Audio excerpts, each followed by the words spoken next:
መጀመሪያ አጥራጥር ያሉ ጉዳዮችን አስቀድማል። አጥራጥር ያሉ ለየት ያሉ ሸቶችን ለየት ያሉ ክህደቶችን ለየት ያሉ የ135 ሚሊዮን ህዝብ ተወካይ ነው ወይ ይሄ ሰውዬ በሚያስብል ደረጃ የቃዣቸው በቅጥፈት እንጀምር ተመልካቾች እንዲሁ እሱ ዘና ያለ ነውና ከነሙሉ ጭንቀቱ ብሎ ነው ይወጣ ከነሙሉ ምናምን ውስጡ እየታወቀ ማለት ነው።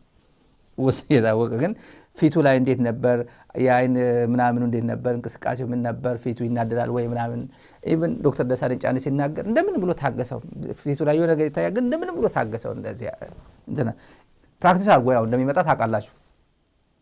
ባለፈው እዚህ ሚዲያ ላይ ያሳየነው ቪዲዮ አለ አንተ ጀዝባ በል እንጂ ቀጥል እንጂ እያለ በፕሮምፕተር እንደዚህ ይሄ ፓወርፖይንት አሳልፈው ምን ትጠብቃለህ ጀዝባ ያለው ያው ታውቁታል። ፕራክቲስ እያደረገ ነው እሱ ለእንደዚህ አይነት ለፓርላማ እንግዲህ የተከበረው ፓርላማ አባላት ቀደም ብለን እንደተናገርነው ምናምን እያለ ብቻው ፕራክቲስ አድርጎ ነው ፓርላማ የሚገባ።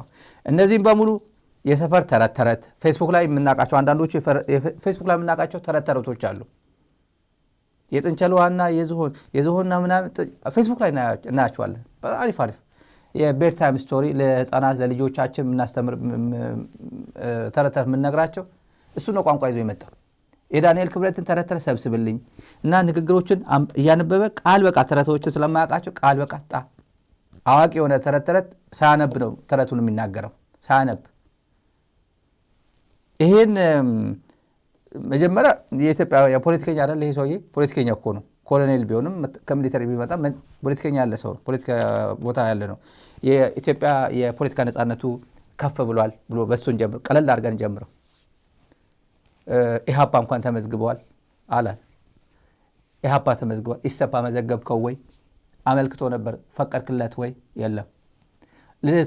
የልደቱ አያሌው ፓርቲ ፈቀድክ ለምን ሰረዝከው? ልደቱ አያሌው ወደ ሀገር ቤት እንዳይገባ ለምን ከለከልከው? የኢትዮጵያ አየር መንገድ ልደቱን ይዘህ እንዳትመጣ ብለህ ለምን ትእዛዝ ሰጠ? ብላክ ሊስት አድርገዋል። በቀይ መስመር አሳይቶኛል አላሳፍርህም ያለው ማን ነው?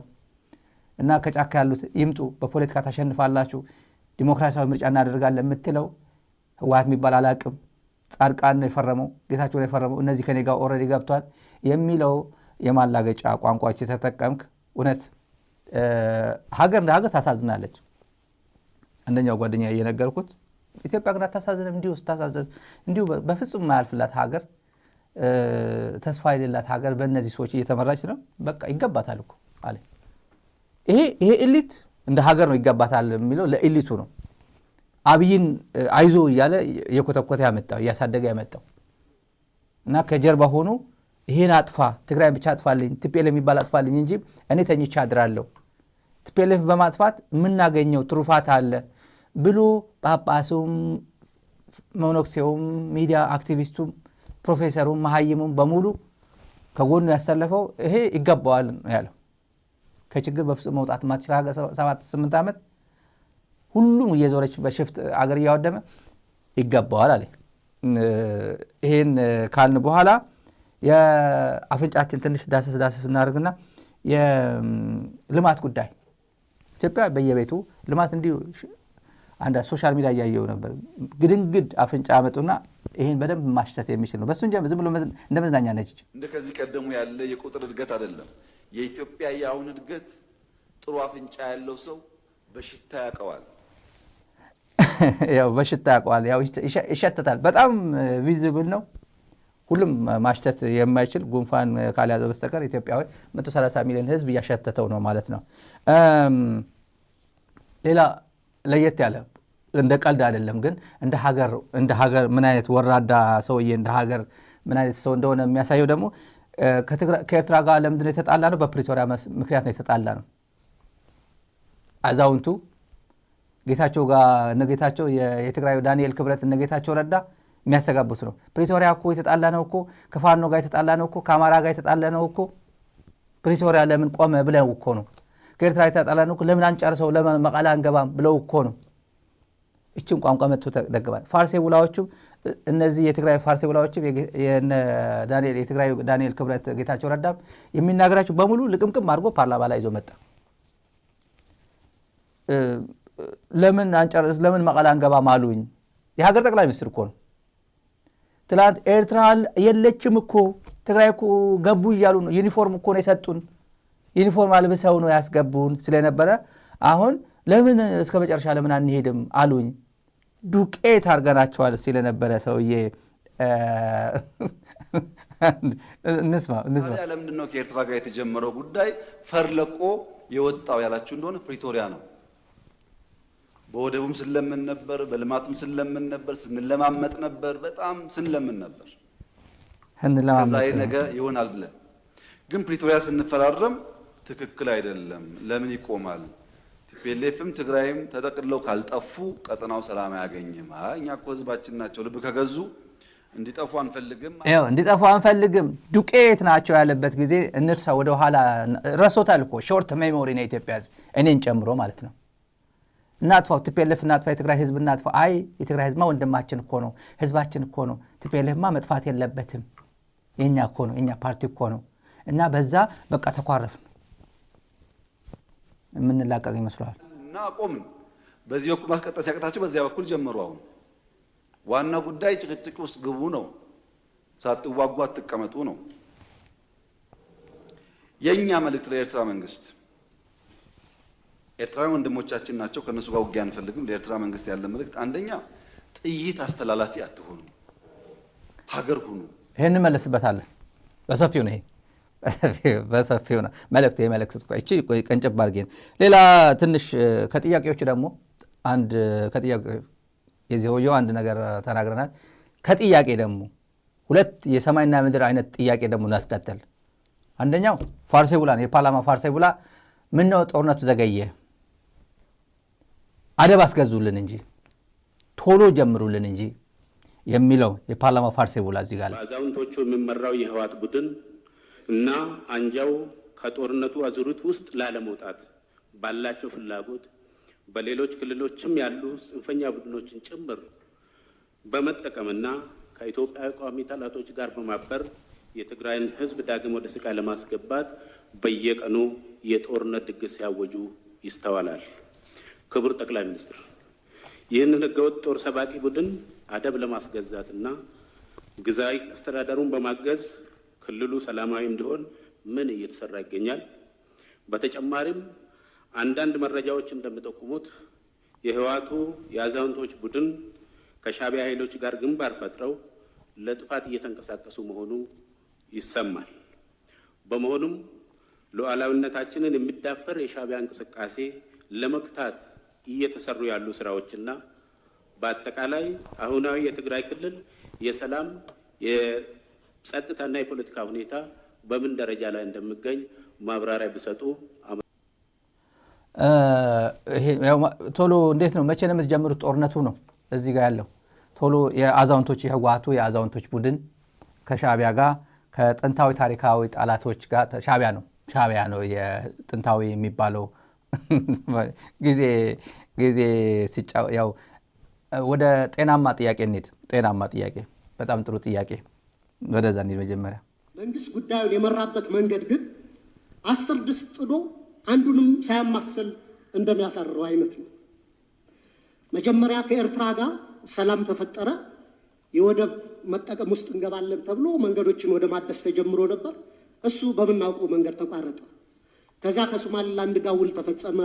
ከዛ ከጅቡቲ ጋር ታጁራን ለማልማት፣ ከዛ እንደገና ከሶማሊያ ጋር በአንካራ ውጤት ተሞክሯል። ግን እስካሁን ተጨባጭ ውጤት አልታየም።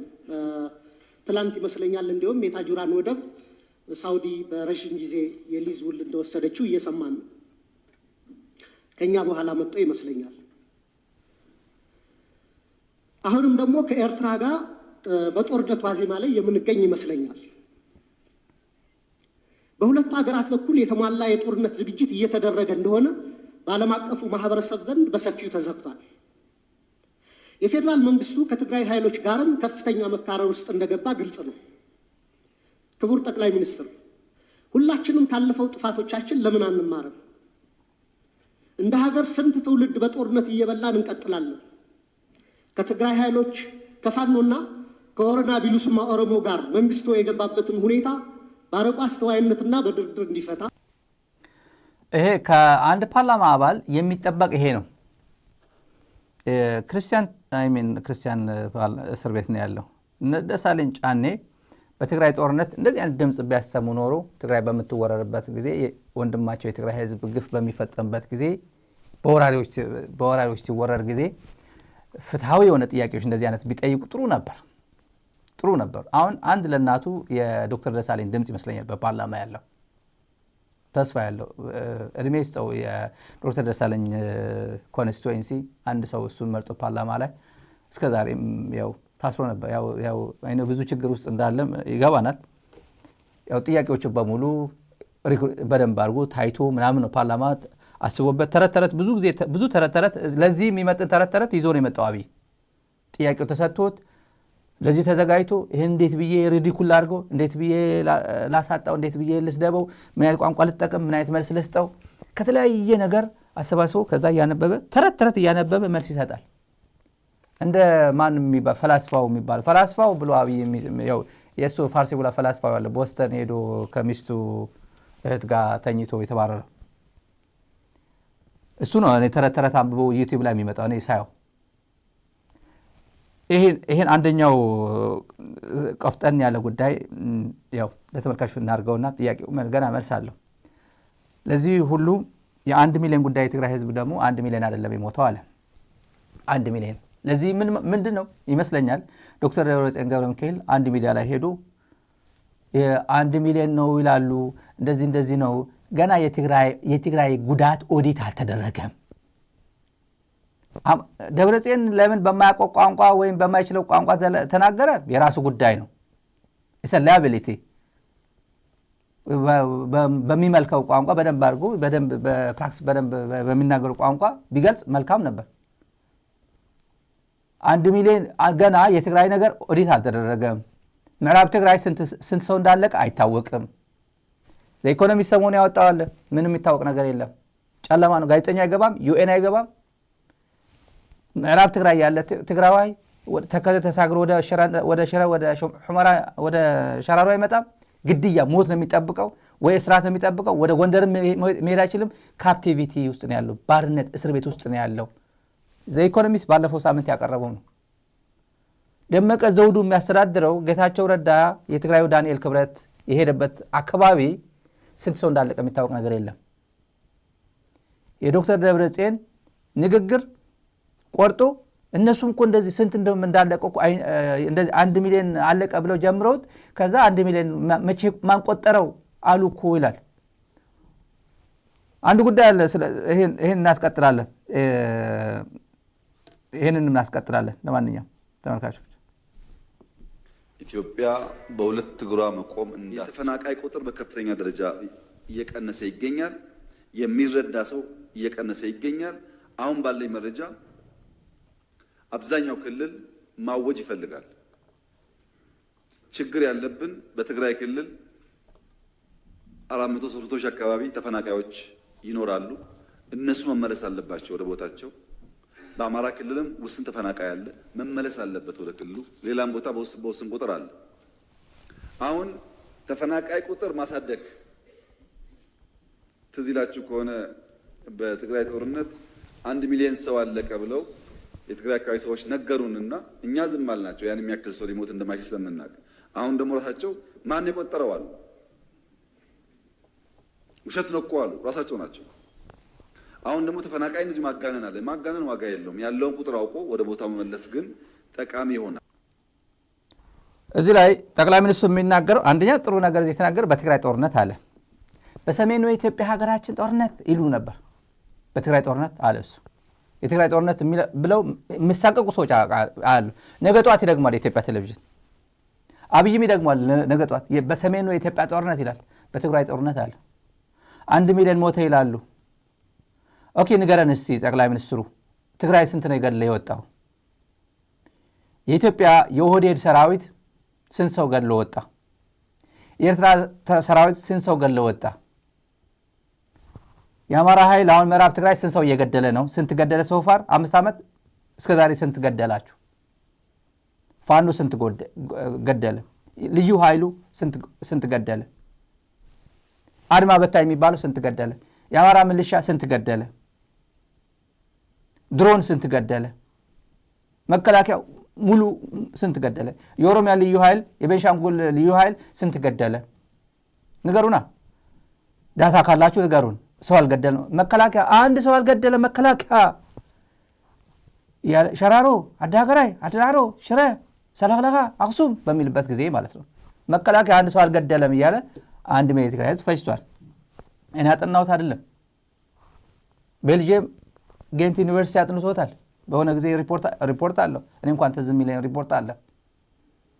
የኒው ላይን ኢንስቲትዩት ፎር ስትራቴጂ ፖሊሲ ቁጭ አድርጎልሃል እዛ ላይ። አሁን የትግራይ እንደዚህ ያሉን 1 ሚሊዮን እንደማያልቅ እንኳን ገምተን ነበር። ስንት ነው የጨረስከው? ትግራይ ውስጥ ገብተህ ገምተን ነበር እናቅ ነበር የምትለው ስንት ነበር የጨረስከው?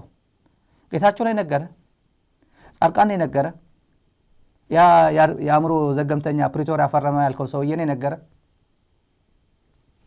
እንመጣበታለን። ይሄ ሁላ ጊዜ ግን ተመልካቾች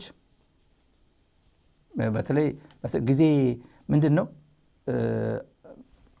ይሄ ማማጥ እናቶች በማማጥ ሰዓት ላይ ሁለተኛ ልጅ ወልድ ምናምን ነው የሚሉት።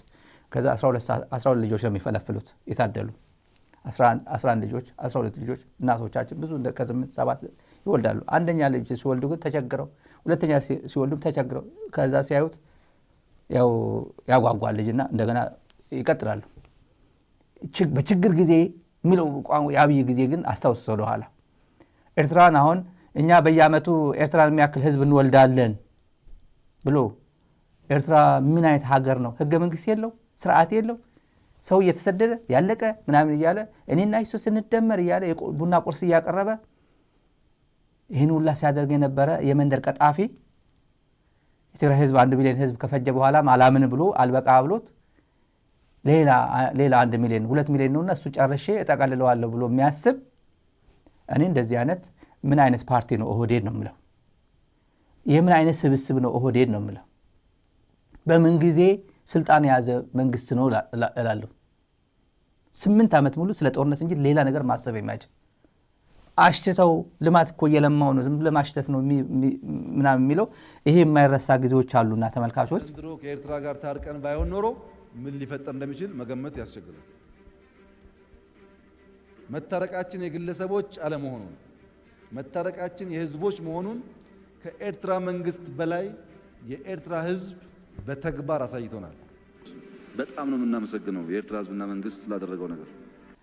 ተመልካቾች ይሄው ቅጥፈት በሙሉ ሰውየው አዳራሽ ውስጥ አንድ የታዘብነው ነገር አለ። ተመልካቾችም የታዘቡት ነው።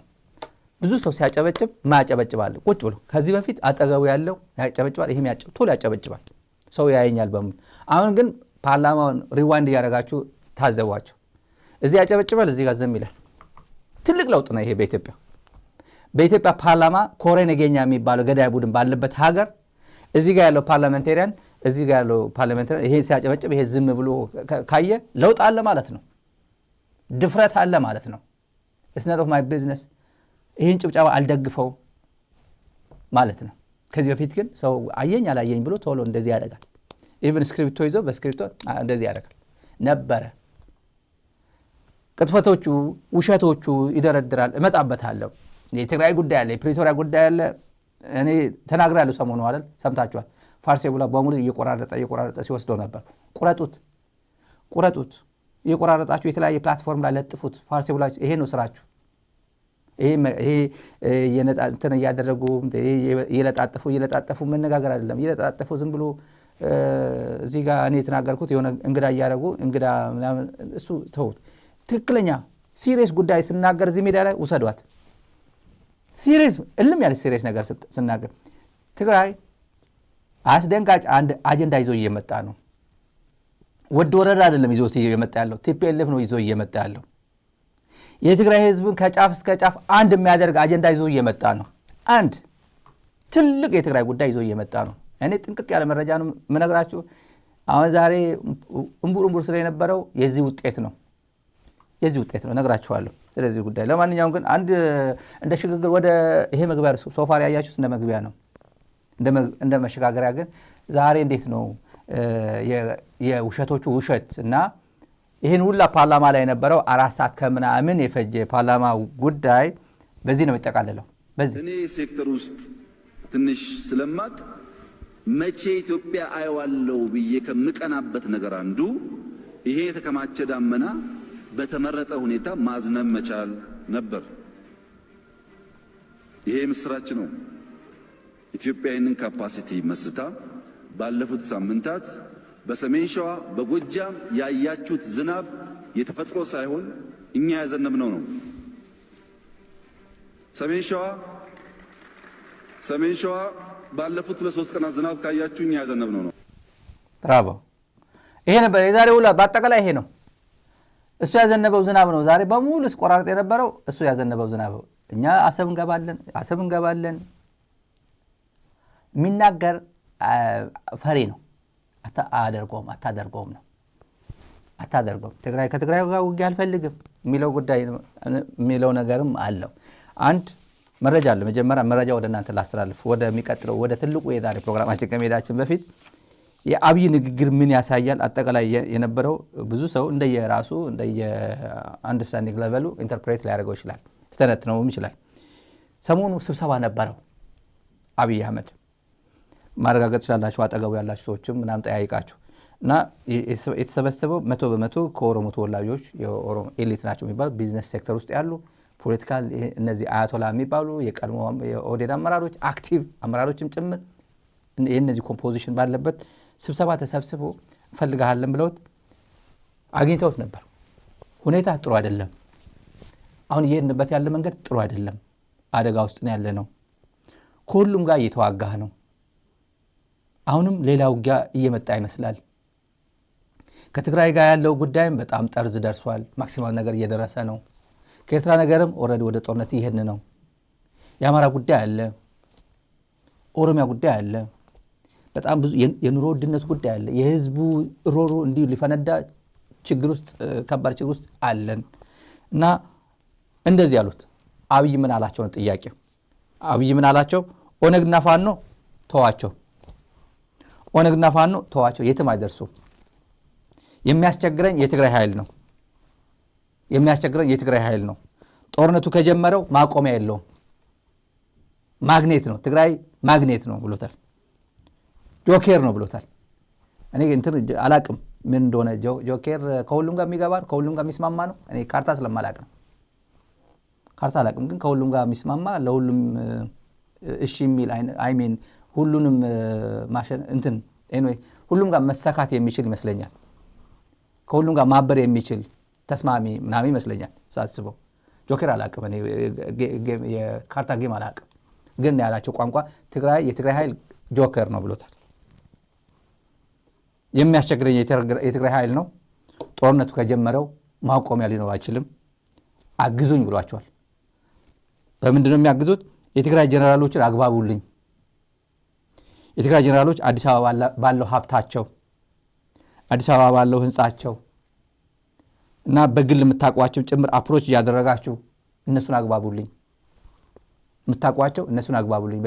በግል ግንኙነታችሁ ኢንፍሉዌንስ ማድረግ ትችላላችሁ። በግል እውቅና የምታወቅ ኢንፍሉዌንስ ማድረግ ትችላላችሁ። የትግራይ ኃይል ያው እንደነገርኳችሁ ጆኬር ነው ብሎታል። ከሁሉም ጋር ተሰልፎ ለውጥ ማምጣት ይችላል። ይሄ ከሁሉም ጋር ተሰልፎ ለውጥ ማምጣት ይችላል። ከኤርትራ ጋር ተሰልፎ ለውጥ ማምጣት ይችላል። ከአማራ ጋር ተሰልፎ ለውጥ ማምጣት የሚችል ነው። ይሄ ኒውትራላይዝ ማድረግ አለብኝ። የትግራይ ኃይል ብቻ ነው ጦርነት ጦርነት ውስጥ ሊያስገባኝ የሚችለው ብሎታል። ጦርነት በዚህ አካሄዱ በተለይ የኤርትራ ጉዳይ ለምሳሌ ምንድን ነው ያለው? ዝም ብለን ስናስበው 30 ዓመት ነው፣ የዛሬ 30 ዓመት በፊት ነው የተቀማ ነው። 30 ዓመት ላይ ግን አይፈጅብንም ማለት ዝም ብለን የተራዘመ ነገር ላይ ዋርኒንግ እንደመስጠት ይመስላል። ኖርማል ስናስበው 30 ዓመት አይወስድብንም፣ ግን 30 ዓመት ነው የቆየ ነው ያለ ባህር ያለበት ቋንቋ ነበርና እንደኔ ኦልሬዲ ጦርነት አውጇል። ምን ጥርጥር የለውም። በትግራይ ላይ አውጇል። ፕሪቶሪያ አላቅም እንዲያው ፕሪቶሪያ ረስቼዋለሁ ነው ያለ። ፕሪቶሪያ እኔ ድሮ የተማርኩበት ነው፣ ግን ፕሪቶሪያ ሲባል ረስቼዋለሁ ሁላ አለ። ስለዚህ ጉዳይ እንመጣበታለን። እንግዲህ እሱም እንደሚለው ጊዜ በወሰደ ቁጥር ተጠቃሚ እንደሚሆን የሚያስበው እሱ ነው። ገንዘብ ያገኛል፣ ከትግራይ በበለጠ ገንዘብ ያገኛል። ንብረቶች ይሸጣል። ልክ እንደ ኢትዮ ቴሌኮም የሸጠው ንብረቶች ይሸጣል። የመበደር አቅም አለው። መንግስት ነኝ ብሎ ነው የሚያምነው። በአውሮፕላንም በመርከብም በየብስም የፈለገው ነገር ማስገባት ይችላል። እሱ ግን ኤርትራ ጥይት አታስተላልፉ ይላል ማለት ነው። እዚህ አታስተላልፉብኝ፣ ዝጉልኝ፣ ልክ እንትናን በዚህ በኩል እንዳያልፉ ብሎ አልቡርሃን ነግሬዋለሁ እንዳለው ደመቀ መኮንን አሁንም ይህን ሁላ አለኝ እኔ እንደዚህ ማድረግ እችላለሁ፣ እባካችሁ እናንተ እዚህ ውስጥ አትግቡብኝ፣ ከትግራይ ጋር ንክኪ አታድርጉ ይላል ማለት ነው። እና በቆይታ ብልጽግና ሀያል ሆኖ ይወጣል። ብልጽግና አሸናፊ፣ ለሁሉም ነገር ሌላው ተገዢ ሆኖ ብልጽግና ላይ ይወድቃል ማለት ነው። እና እሱ ያለው ጦርነቱ ለነዚህ የኦህዴድ ባለስልጣናትም ቢዝነስሜን እና የተለያዩ አክቲቭ መንግስት ላይ ያሉ ሰዎችም የነገራቸው 1000% ጦርነቱ አይቀርም ብሏቸው። ጦርነቱ 1000% እርግጠኛ ነኝ፣ ቀኑ የምንቆርጠው ግን እኛ ነን። እነሱ በቆረጡልን ጦርነት እነሱ ካልቀደሙን ጦርነቱ ቀኑ የምንቆርጠው እኛ ነን። 1000% ግን ጦርነቱ አይቀርም ብሏቸዋል።